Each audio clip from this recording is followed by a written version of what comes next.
George Washington. Do you know whose face this is? What about this? Here's a hint. They are the same person. How about some more hints? He was born in Virginia on February 22nd, 1732. This period in history was known as the colonial times. He was also the very first president of the United States and was called the father of our country. Did you guess George Washington? If you did, you're right.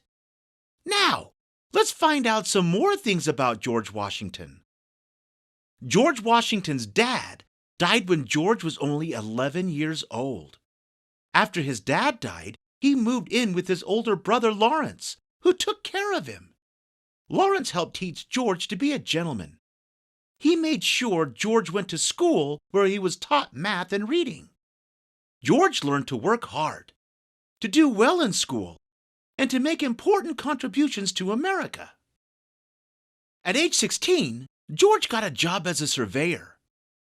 Surveyors measure the size of land and make maps using that information. Around the age of 19, George became a soldier during the French and Indian War. France and British America fought over land they both wanted. The British Americans won that war, but the battle eventually led to another war called the American Revolution. During the American Revolution, the American colonists fought against Britain for their freedom. The British wanted to control the 13 colonies where Washington and other colonists lived. This upset George and the colonists because the treatment from the British was unfair. They tried to get the British to change their ways, but the British refused. So the colonies decided to go to war with the British, and Washington was chosen to lead the American colonists. His army was called the Continental Army. It was a very difficult job for George to lead the army because the colonists were not trained soldiers like the British were. They were farmers. But George kept that army together, even though they lost a few battles during the war. One of Washington's most famous victories of the American Revolution was when he decided to cross the Delaware River on Christmas Day in 1776. It was a very cold, windy, and snowy day. The British soldiers on the other side of the river were not expecting to be attacked because the weather was so bad and it was Christmas Day. But that's what made Washington's strategy so good. The British soldiers were not prepared and soon surrendered or gave up. George's army took many prisoners and won that battle. One of America's future presidents, James Monroe, was part of George's army when they crossed the Delaware. This was a very important win for George and the army of colonists, because right before they crossed the Delaware, many in his army were ready to give up. A lot of them were injured and wanted to leave. Winning that battle gave George's soldiers courage to finish the war. The American Revolution ended up lasting 6 years. The American colonists eventually won the war. The 13 colonies were no longer under British rule. They were now free. This was the beginning of the United States of America. George Washington and his soldiers sacrificed a lot during the American Revolution. Many of them even lost their lives so that America could become a free country. Several years after the war, Washington was elected to be the first president of the United States. He served as president from 1789 until 1797.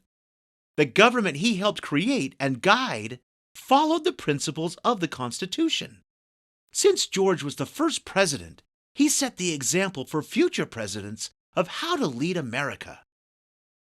After 8 years or 2 terms in office, George decided it was time to stop being president and to let someone else lead the country.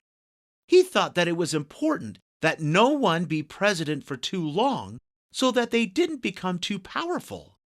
Today, our presidents can only serve up to 2 terms or 8 years in office.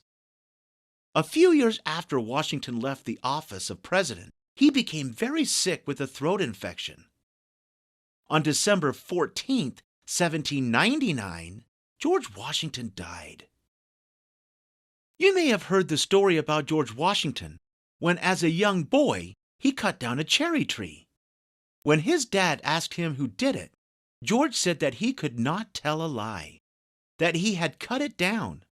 Although George Washington was an honest person, that story is not true. Something interesting about George Washington is that he never lived in the White House or even in Washington, D.C., where the President of the United States lives today. Instead, when George was president, he lived in New York City. That was where the capital was at the time. It then moved to Philadelphia, Pennsylvania. Finally, the capital moved to an area that was named Washington, D.C., after George Washington. Washington was the only president who was elected by a unanimous vote. That means that every one of the state representatives voted for him to be president. Even though Washington owned slaves, he didn't like the practice of slavery, and he often spoke of wanting to end it. But it wasn't until after Washington died that his slaves were finally set free, because he had written in his will that was what he wanted done. Today, George Washington is still one of the most popular and beloved presidents. Hope you had fun learning with us. Visit us at learnbright.org for thousands of free resources and turnkey solutions for teachers and homeschoolers.